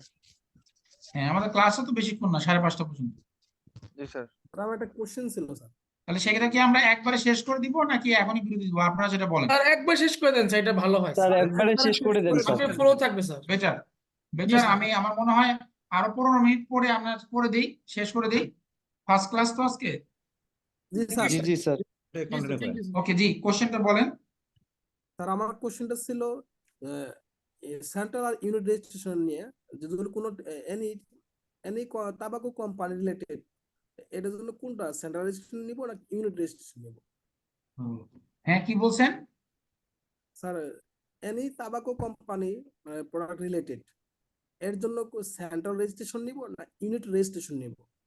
দেখেন, সেন্ট্রাল রেজিস্ট্রেশন নিবেন না ইউনিট রেজিস্ট্রেশন নিবে, সেটা ডিপেন্ড করবে আপনার প্রতিষ্ঠানের উপরে, যে আপনার এটা কি আপনার কি একের অধিক ব্রাঞ্চ আছে কিনা, প্রথম কথা, বা একের অধিক জায়গা থেকে আপনি বিজনেস পরিচালনা করেন কিনা। দ্বিতীয় কথা হলো আপনার books of account centrally maintain করেন কিনা। থার্ড হচ্ছে আপনি identical are similar goods maintain করেন, আপনার সেল করেন কিনা। যদি এই তিনটা শর্ত থাকে বা আপনার এগুলো ক্রাইটেরিয়া থাকে, তাহলে আপনি সেন্ট্রাল রেজিস্ট্রেশন নিতে পারেন। জি স্যার, থ্যাংক ইউ স্যার। বুঝতে পারছি? জি স্যার, বুঝতে পারছি। ওকে,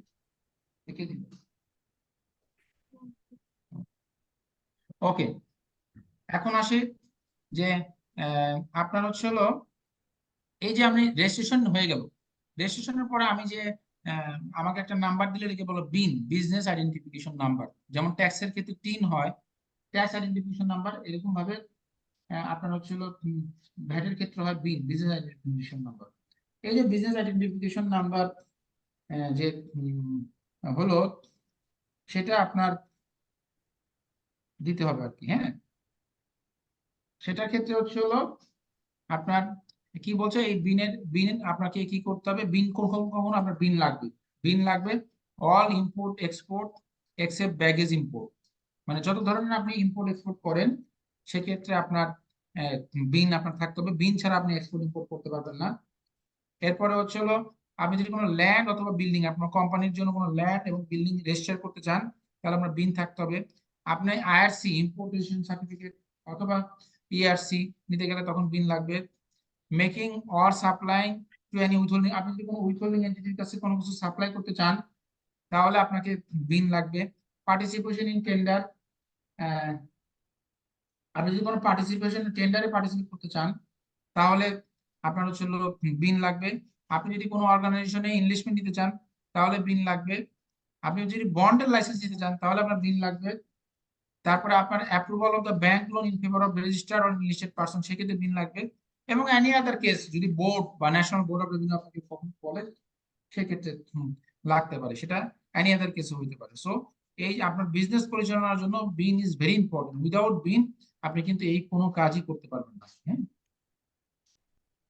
এখন আসেন, আমরা একটু আগে যেটা বলছিলাম যে ধরেন একটা স্যামসাং এর উদাহরণ যদি দিই, স্যামসাং এর একটা ইউনিট হচ্ছে হলো মোবাইল ফোন তৈরি করে আর একটা টেলিভিশন তৈরি করে। তাদের এখন বর্তমানে দুইটা আলাদা আলাদা ইউনিট রেজিস্ট্রেশন আছে। বাট ও ফিনিশ গুডস তৈরি করে সেন্ট্রাল ডিপোতে দেয়, ও ফিনিশ গুডস তৈরি করে সেন্ট্রাল ডিপোতে দেয়। সেই সেন্ট্রাল ডিপো থেকে তারপরে তারা কি করে, তাদের তিনটা সেপারেট ডিপো আছে, ডিপো 1, 2, 3, ধরেন যেটা রাজশাহী, খুলনা, চিটাগং-এ তারা পাঠায়।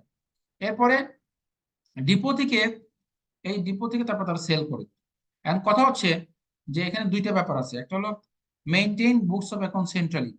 এখানে একটা ক্রাইটেরিয়া ফুলফিল হয়েছে যে তারা কি, যে তারা আইডেন্টিক্যাল অর সিমিলার গুডস, যদি টেলিভিশন করে মোবাইল ফোন করে তাহলে এটা আইডেন্টিক্যাল গুডস এর মধ্যে পড়ছে। এবং এখানে দ্বিতীয় শর্ত হচ্ছে তারা books of account centrally maintain করে কিনা। যদি সেন্ট্রালি মেইনটেইন করে তাহলে সেন্ট্রাল রেজিস্ট্রেশন হবে, আর যদি সেন্ট্রালি মেইনটেইন না করে তাহলে ইউনিট রেজিস্ট্রেশন হবে। এই হচ্ছে একটা জলজান্ত উদাহরণ। কারো কোশ্চেন থাকলে বলতে পারেন।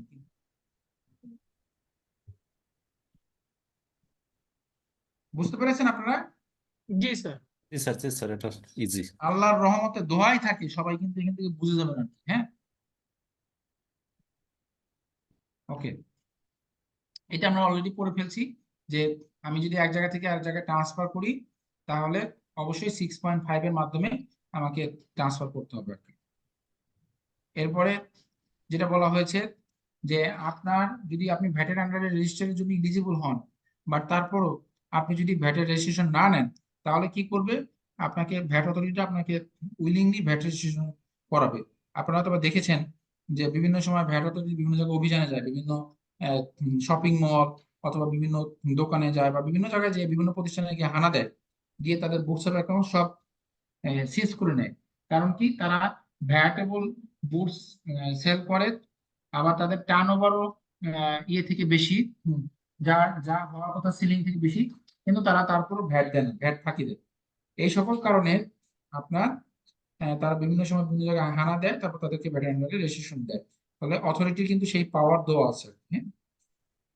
এরপরে আপনি যে বিনটা পেলেন, সেই বিনটা আপনাকে কি করতে হবে, ডিসপ্লে করতে হবে। কোথায় ডিসপ্লে করবেন, আপনার অফিসের একদম প্রাইমা ফেসিতে, একদম সামনাসামনি, যাতে এটা যেন যে কেউ দেখলে যেন বুঝতে পারে যে আপনার এই বিনটা আছে। এটা নিয়ম আছে, হ্যাঁ, আপনাকে অবশ্যই বিনটা আপনাকে সামনে এটা কি করতে হবে, যে প্রত্যেকটা রেজিস্টার্ড প্রতিষ্ঠান তার বিন নাম্বারটাকে একদম তার প্রতিষ্ঠান রেজিস্টার অ্যাট্রিসের সামনে ঝুলে রাখতে হবে, গলায় যেভাবে ঝুলে রাখে ঝুলে রাখতে, সো দ্যাট আপনি যেন এইটা আপনার হচ্ছে হলো। স্যার একটা কোশ্চেন ছিল। জি, কোন? স্যার ধরেন আমার সেন্ট্রাল রেজিস্ট্রেশন আছে, তো সেই ক্ষেত্রে আমার অনেকগুলা হচ্ছে আমার সেলস সেন্টার আছে, প্রত্যেকটা জায়গায় কি আমাকে এই বিন সার্টিফিকেটটা শো করতে হবে বা ডিসপ্লে হ্যাঁ, করে রাখতে হবে? এই যে এখানে বলেছে কিন্তু যে every register on enlisted person shall display the VAT registration certificate or turnover certificate or certified copy thereof as such a fixed place রাখবেন, office economic activity, not sale centre. Fixed place বলতে বোঝাচ্ছে যে জায়গার উপর base করে আপনি VAT registration নিয়েছেন। আপনার ইউনিট তো 100টা, কিন্তু আপনার ফিক্সড প্লেস অফ বিজনেস কোথায়, আপনার মতিঝিল অথবা গুলশান। কারণ আপনাকে ভ্যাট অডিটে যদি আসে, আপনাকে আসবে fixed place of business, not sale centre. Sale সেন্টারে গেলে বলতে হবে ভাই আমার এখানে কোনো কিছু নাই, আমি সেন্ট্রালি বুকস অফ মেনটেন করি, আপনি ওই হেড অফিসে যান। বুঝতে পেরেছেন? জি স্যার, থ্যাংক ইউ। ওকে। এরপর মনে করেন যে আপনি বিন নিয়েছেন, বিন নেওয়ার পর আপনার বিনের কোনো অ্যাড্রেসে চেঞ্জ করতে হবে অথবা কোনো ইনফরমেশন চেঞ্জ করতে হবে। এই বিন নেওয়ার পর যদি কোনো অ্যাড্রেস বা কোনো ইনফরমেশন চেঞ্জ করতে হয়, তাহলে আপনি সেটা কিভাবে করবেন? সেটার ক্ষেত্রে নিয়ম হচ্ছে দুইটা। প্রথমত হলো, যদি অ্যাড্রেস চেঞ্জ হয় তাহলে উইদিন দ্য কমিশনারেট, মনে করেন যে আপনি মতিঝিলে ছিলেন, এখন মতিঝিল থেকে পল্টনে আসছেন, তাহলে একই কমিশনারেটের ভিতরে আছেন, তাহলে একরকম হিসাব। আর যদি কমিশনারেট চেঞ্জ হয়, মনে করেন আপনি মতিঝিল থেকে গুলশানে আসছেন, তাহলে এক কমিশনারেট থেকে আপনি আরেক কমিশনারেট চলেছেন, যেহেতু আপনার এলাকা চেঞ্জ হয়ে গেছে, তাহলে আর এক রকম নিয়ম। প্রথমত আসি, যদি উইদিন দ্য কমিশনারেট হয়, মানে মতিঝিল থেকে আপনি পল্টনে গিয়েছেন, তাহলে আপনাকে কি করতে হবে, 15 দিন আগে চেঞ্জ করার, বিজনেস প্লেস বা অ্যাড্রেস চেঞ্জ করার 15 দিন আগে আপনাকে অ্যাপ্লাই করতে হবে। কোথায় অ্যাপ্লাই করতে হবে? ভ্যাট অফিসে কমিশনারের কাছে অ্যাপ্লাই করতে হবে। ফর্ম মুসব 2.1 অথবা 2.5। 2.1 একটা হলো অনলাইন, একটা হলো অফলাইন। এই ফর্ম পূরণ করে আপনাকে অ্যাপ্লাই করতে হবে, তারপর আপনি অ্যাড্রেস চেঞ্জ করতে পারবেন। এটা হচ্ছে যদি উইদিন কমিশনারেট হয়। আর কমিশনারেট যদি বাইরে হয়, ধরেন আপনি হচ্ছেন হলো মতিঝিল আসছেন গুলশানে, তাহলে আপনাকে ওই একইভাবে এই ফর্ম পূরণ করতে হবে, এবং আপনার ওই কমিশনারের যেখানে আপনি আগে ছিলেন সেখান থেকে আপনাকে ক্লিয়ারেন্স নিতে হবে। সেই ক্লিয়ারেন্স যদি দেয়, তারপর আপনি এটা চেঞ্জ করতে হবে, তারপরে 15 দিন আগে আপনাকে অ্যাপ্লাই করতে হবে। বোঝা গেল? জি স্যার, বুঝতে পারছি।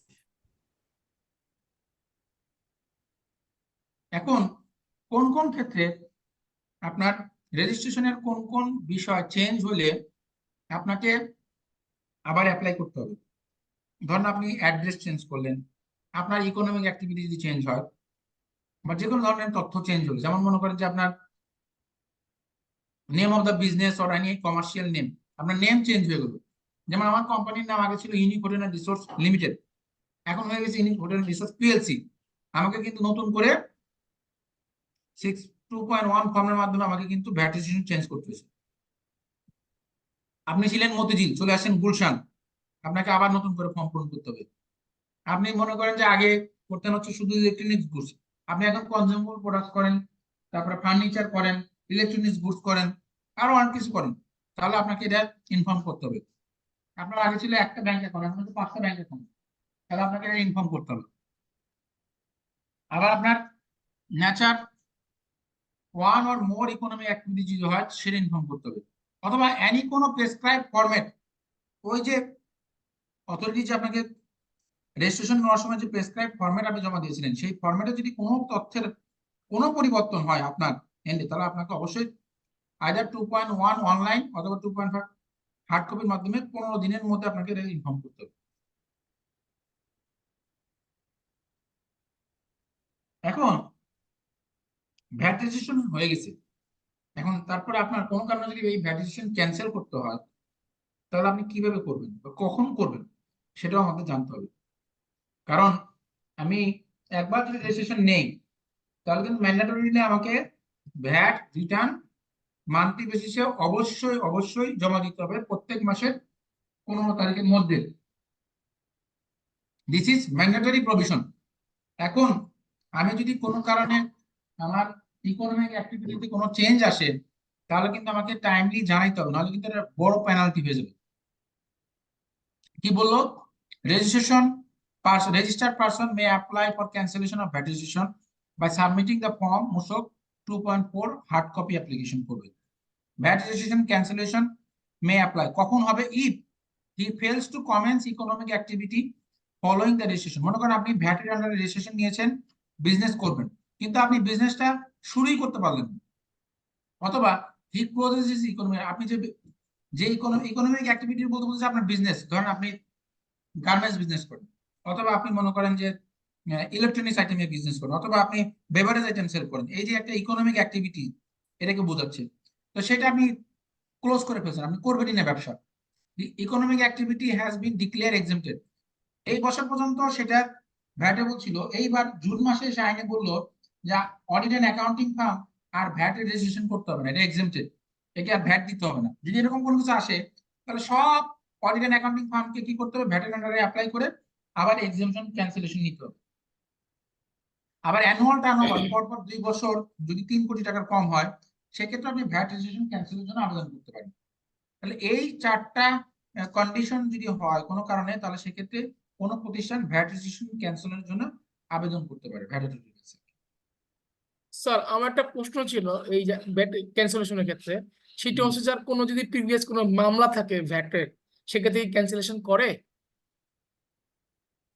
মনে করেন আমার বিজনেসটা অফ হয়ে গেছে, বাট আমার একটা মামলা আছে চলমান ভ্যাটের, সেক্ষেত্রে কি স্যার ক্যান্সেলেশন করবে কি স্যার? করবে না। জি, থ্যাংক ইউ স্যার। স্যার আমার একটা কোশ্চেন ছিল।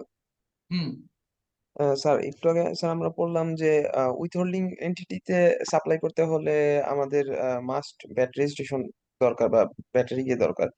তো এই ক্ষেত্রে স্যার ক্যান্সেলেশন করলে কি উইথহোল্ডিং এন্টিটিতে আমরা সাপ্লাই করতে পারবো বা ওইখানে সমস্যা হবে না? পারবে না তো, আপনি তো বলতেছেন যে আপনি ভ্যাট রেজিস্ট্রেশন থাকবেন না, ওটা তো হ্যাঁ স্যার, মানে ডিফারেন্ট জিনিস। আপনি তো এখানে ব্যবসা বন্ধ করে দিচ্ছেন।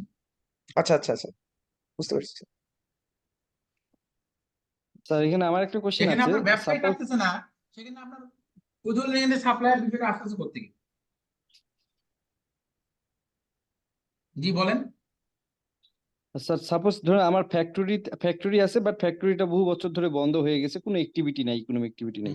এখন ইন দা মিন টাইম যদি আমি আমাকে ভ্যাট অফিস থেকেও বলা হয়েছে যে ভ্যাট রেজিস্ট্রেশন নাম্বারটা ক্যান্সেল করে ফেলতে, বা ধরেন আমি ভ্যাট রেজিস্ট্রেশন নাম্বার ক্যান্সেল করে ফেললাম, ইন ফিউচার দেখা গেল ওই যে ফ্যাক্টরির যে ল্যান্ডের উপর আছে সেই ল্যান্ডটা যদি সেল করতে যাই, হ্যাঁ তখন কি আবার ভ্যাট বিন নাম্বার লাগবে?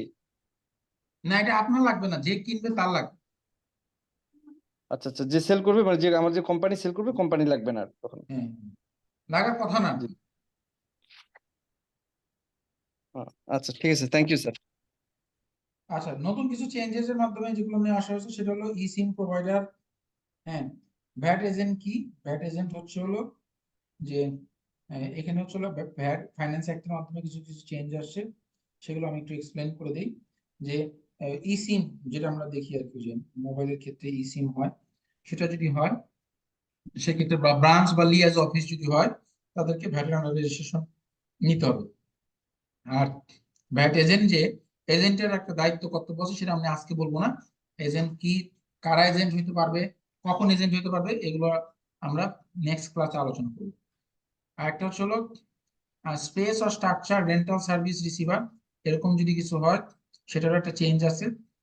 সেটা হলো যেমন আপনারা জানেন ওমান এন্টারপ্রেনার যারা আছে তারা যদি কোনো স্পেস ভাড়া নেয় তার উপর কোনো ভ্যাট দিতে হয় না আর কি। হ্যাঁ, এটা একটা নতুন একটা করেছে, এনকারেজ করেছে। সেন্ট্রাল রেজিস্ট্রেশনের ক্ষেত্রে আগে একটা বিষয় ছিল যে 2 or more প্লেসের হইলে সেন্ট্রাল রেজিস্ট্রেশন নিতে হতো। এখন বলছে 1 or more প্লেসেস, মানে একের অধিক হইলে হয়। 2 or more হলে পারে মানে 3 হইতে হইতো মিনিমাম, এখন 1 or more, এক অথবা একের অধিক হইলে পারে সে সেন্ট্রাল রেজিস্ট্রেশন নিতে পারবে। আর ট্রেডার আর কমার্শিয়াল ইম্পোর্টারের ক্ষেত্রে identical are similar goods, tedder R commercial ইম্পোর্টারের ক্ষেত্রে বলা হয়েছিল, এবার এটা তুলে দেওয়া আছে যে ট্রেডার আর কমার্শিয়াল ইম্পোর্টারের ক্ষেত্রে আইডেন্টিক্যাল আর সিমিলার গুডস হইতে হবে না। আর ম্যানুফ্যাকচারার্স উইথ ডিপোর ক্ষেত্রে আরো বলা হয়েছে any rate except VAT rate fix through SRO, মানে কারণ কি ম্যানুফ্যাকচারার যারা আছে সব ম্যানুফ্যাকচারার কিন্তু 15% এটা ভ্যাট পে দেয় না। যেমন আপনার স্টিল অ্যান্ড রোলিং ফ্যাক্টরি যারা আছে তারা, বা সিমেন্ট আছে, তাদের কিন্তু ফিক্সড ভ্যাট, কারো 2%, কারো পার মেট্রিক টনে বলা আছে। তো তারাও কিন্তু ম্যানুফ্যাকচারার হিসেবে কনসিডার হবে, তাদের 15% রেটে না আর কি। হ্যাঁ, তো এগুলো সম্বন্ধে আমরা নেক্সট ক্লাসে বিস্তারিত আলোচনা করবো আর কি। এই ছিল মোটামুটি ফার্স্ট ক্লাস। আমি এটা নিয়ে বেশি আলোচনা করতে চাই না, আমি এটা আপনাদেরকে শেয়ার করে দিব। আর নেক্সট ক্লাস থেকে আমরা আরো ডিটেইলে আমরা আলোচনা করব। যেমন নেক্সট ক্লাসে আমরা যে manner of collection of VAT, কিভাবে আপনার ভ্যাট কালেকশন হয়, দেখা যাচ্ছে এটা স্লাইডটা? জি স্যার, দেখা যাচ্ছে। এই যে জি স্যার। এই যে এইটা আমরা আলোচনা করব। এই যে 4.3 কিভাবে হয়, এগুলো, তারপর ভ্যাট কিভাবে কাজ করে, বিভিন্ন ফ্র্যাকশন, বেস ভ্যালু কিভাবে করতে হয়, ট্রান্সফার প্রাইসিং, অ্যাসোসিয়েট নন অ্যাসোসিয়েটের মধ্যে কিভাবে ট্রানজাকশন হয়, তারপরে মোবাইল কোম্পানি কিভাবে করে, সেল বাই কিভাবে হয়, হ্যাঁ, লে বাই সেলস কিভাবে হয়, আমরা এগুলো নিয়ে আলোচনা করব নেক্সট ক্লাসে। হ্যাঁ, ঠিক আছে, আজকের মতো এইটুকু। কারো কোনো কোশ্চেন থাকলে বলেন, আর একটা ইমেল অ্যাড্রেস দেন, যে কোনো ক্যাপ্টেনের দেন, ওই মেলে আমি মেল করে দিব, ক্যাপ্টেন সবাইকে পাঠিয়ে দিব। জি স্যার। আপনাদের ক্যাপ্টেন কে? স্যার আমরা ক্লাস 3 জন আছি আজকে, 2 জন নাই, আজকে আমি আছি শুধু। আচ্ছা, তাহলে আপনি থাকলে আপনার মেল অ্যাড্রেসটা এই গ্রুপে এতে শেয়ার করেন, আমি আমার ইমেল থেকে আপনাদেরকে ইমেল করে দিচ্ছি। জি স্যার, দিচ্ছি। এটা ওই যে টেক্সট বক্সে দিয়ে দেন আর কি। আমাদের হোয়াটসঅ্যাপে দিয়ে দেন ভাই, করেন স্যারের দেওয়ার পর আমাদের হোয়াটসঅ্যাপে দিয়ে দেন ক্যাপ্টেন ভাই।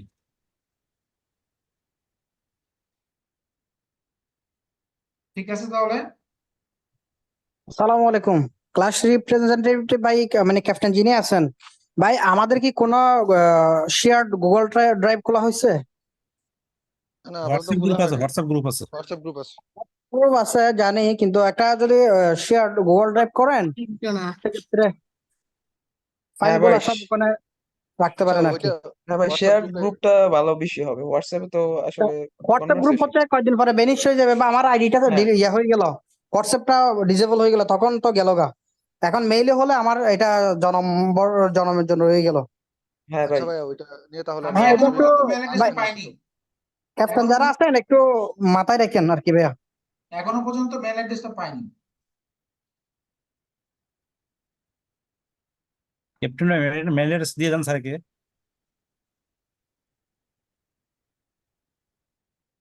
স্যার চ্যাট বক্সে দেওয়া আছে, দেখতেছি ash.ashraf1997। হ্যাঁ, পেয়েছি।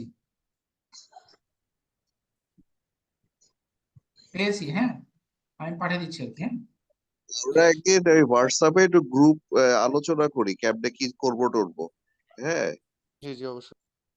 এটা একটা দিন মানে ঈদের ছুটিতে একটা দিন আমরা সবাই মেসেজ দিলাম যে আজকে একটু সবাই প্রেজেন্ট থাকেন। হ্যাঁ, তারপর কদিন পর ফিজিক্যাল ক্লাস শুরু হবে, পার্সেন্টেজের ব্যাপার ট্যাপার আছে। ফিজিক্যাল ক্লাস হবে নাকি? ঈদের পর থেকে শুরু হবে না ফিজিক্যাল ক্লাস? সেটা জানি না। এরকম কিছু তো বলা হয়েছে। বলা হয় না, এর পরে বলা 15 তারিখ 15 থেকে পসিবিলিটি কম। এই ধরনের কোনো কিছু তো বলা 20 হয়নি তারিখ ভাই। পর্যন্ত ক্লাস হচ্ছে সার্কুলারে পুরোটা বলা অনলাইন। আছে ওই ধরনের ক্লাস হবে, ফিজিক্যাল 15 ক্লাস তারিখ থেকে শেষের শিডিউল দিকে। দিয়েছে তো ক্লাসের। অনেকে চিটাগাং থেকে ক্লাস করতেছে, 7 ফিজিক্যাল থেকে ক্লাসের ব্যাপারে তো কিছু বলে নাই। 7 ভাই এখনো পর্যন্ত কোনো কিছু বলা হয় না, ঠিক আছে? ক্লাস ইনরোলমেন্টের ফিজিক্যালি যে হলে সার্কুলার আপনাদেরকে ছিল মেল করা হবে, সার্কুলারের দিকে টেনশন করার দরকার নাই, ঠিক আছে? এখন ক্লাস করতে থাকেন। সার্কুলারে লেখা আছে ঈদের শেষে পরে ফিজিক্যাল ভাই ক্লাস হবে। ফিজিক্যালি হলে আমরা আপনাদেরকে মেল করবো, ঠিক আছে? ওইটা নিয়ে টেনশন ভাবতে হবে না, আপনারা এখন ক্লাস করেন, আপাতত অনলাইনে হবে ক্লাস। আমার কথা শোনা যাচ্ছে? দেখেন তো সিনোপসিসটা পেয়েছেন কিনা।